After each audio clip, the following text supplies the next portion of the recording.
Hello and welcome back to the Capitol Report on NTD Television. I'm Steve Lance. Another day on the road selling the economy. President Biden in Maine today touting Bidenomics, this amid pushback from Republicans. NTD's Iris Tao brings us more from the White House. And President Biden traveled to Maine today to sell his Bidenomics agenda to blue-collar voters, especially in this particular congressional district that he lost to Donald Trump in 2020. Bidenomics is just another way of saying restoring the American dream. We've created over 13 million new jobs. During his visit today, Biden signed a new executive order aimed at boosting manufacturing of domestic inventions, Which means more jobs. and he touted the latest economic data that show the economy grew faster than expected. Wages are up. But despite the administration's efforts to try to promote Bidenomics across the country, recent polls show that only 3 in 10 Americans believe that the economy is good. And Joshua Morris, a Republican state representative from Maine, told the Associated Press that, quote, Bidenomics is hurting working people in my district. He should be apologizing to us while he's here, not bragging. Meanwhile, President Biden today defended himself by taking aim at congressional Republicans. The Washington Post suggested Republicans may have to find something else to criticize me for. Now that inflation is coming down. Maybe they'll decide to impeach me because it's coming down. I don't know. I love that one. And President Biden has been traveling weekly to talk about his Bidenomics agenda. But next week, he's going to take a break by taking a week-long vacation in Rehoboth Beach, Delaware, before coming back here next Sunday. Reporting from the White House, Iris Tao, NTD News. Congress leaving D.C. with pressing tasks still in limbo. Partisan disputes over spending are raising the likelihood of a government shutdown in October. NTD's Melina Wisecup reports.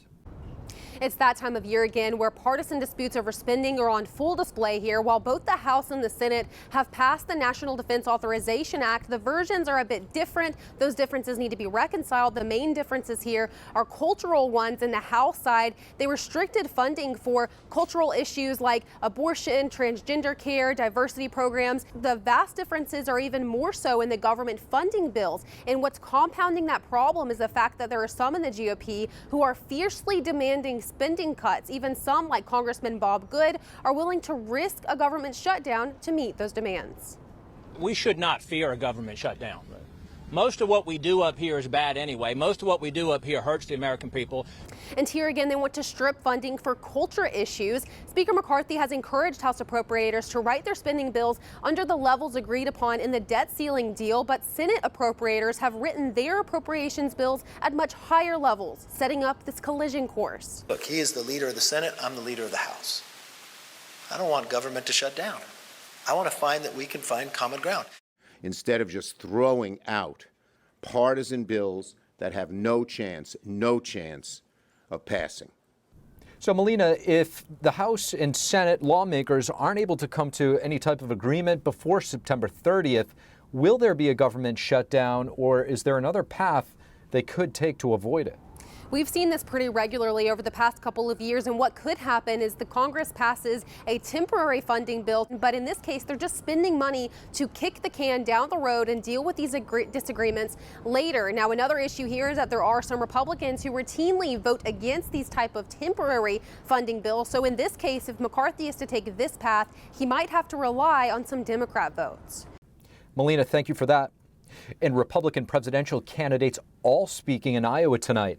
The Lincoln Dinner is one of the GOP's largest annual fundraisers. Here are the details. Almost all declared major candidates of the 2024 Republican presidential primary are in Iowa on Friday. They're scheduled to speak at the Lincoln Dinner, a Republican fundraising event in Des Moines. Florida Governor Ron DeSantis made a campaign stop in Albia, Iowa on Friday before heading to the state's capital. Iowa holds the first primary election in the nation. It's considered a key state for the candidates, hoping that they can surpass Trump's strong lead in polling. South Carolina Senator Tim Scott held a town hall in the Hawkeye State on Thursday. On Friday night, 13 Republican candidates each have exactly 10 minutes to address a crowd of around 1,200 people. To ensure compliance with the strict 10-minute rule, microphones will be deactivated after 10 minutes. Only former New Jersey Governor Chris Christie will be absent from the lineup. He's instead focusing his efforts on New Hampshire voters. Tickets to attend the event, which range in price from $150 to more than $1,000 per person, are sold out. Former UN ambassador and South Carolina Governor Nikki Haley is the first speaker. DeSantis is scheduled to be third. Former President Trump is the last speaker of the night. DeSantis is in the middle of rebooting his campaign. A standard reboot usually includes 3 steps: cutting expenses and slashing staff, reshuffled leadership, and a shift in focus to more grassroots, smaller events in early primary states. DeSantis is currently doing all 3 of those things, and the governor is reportedly set to unveil his economic policy in New Hampshire on Monday. The policy is expected to be heavily focused on strategically decoupling the American economy from China and the globalist elites that have been wreaking havoc on the American dream. The speech is set to be the governor's 3rd major policy announcement. The hottest day in years. The nation's capital today placed under an excessive heat warning as record-breaking temperatures continue to swelter the region. NTD's Sam Wong brings us more. The swampy heat wave torching much of the U.S. this summer is settling here in Washington, D.C. Right now, the ground is sizzling, and the humidity isn't helping much either. As of this very moment, the temperature is at 95 degrees Fahrenheit, but it actually feels much hotter. Local officials said that the heat index is expected to break triple digits later today. It's very, very hot. Very hot. And very wet. Business is very slow because people are scared to come outside. I feel a little distressed, and I don't think anybody should be out here right now. I wear the hat, keep the sun off me, and I'm trying to stay in the air conditioning, mostly.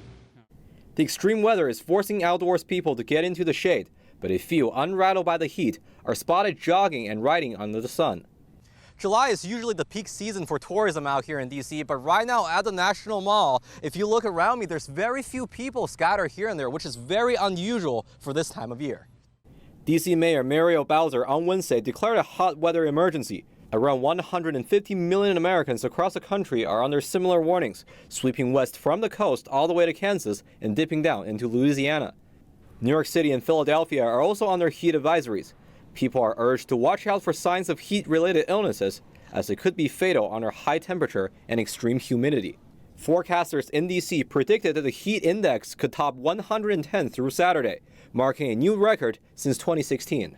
For those who need to get away from the broiling sun, cooling centers and other facilities are available across D.C., and to catch a ride there, you can request free transportation by dialing 311.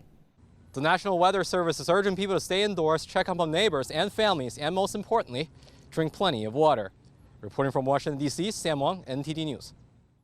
Thank you for watching the Capitol Report. If you want to see our full broadcast, check us out at epochtv.com.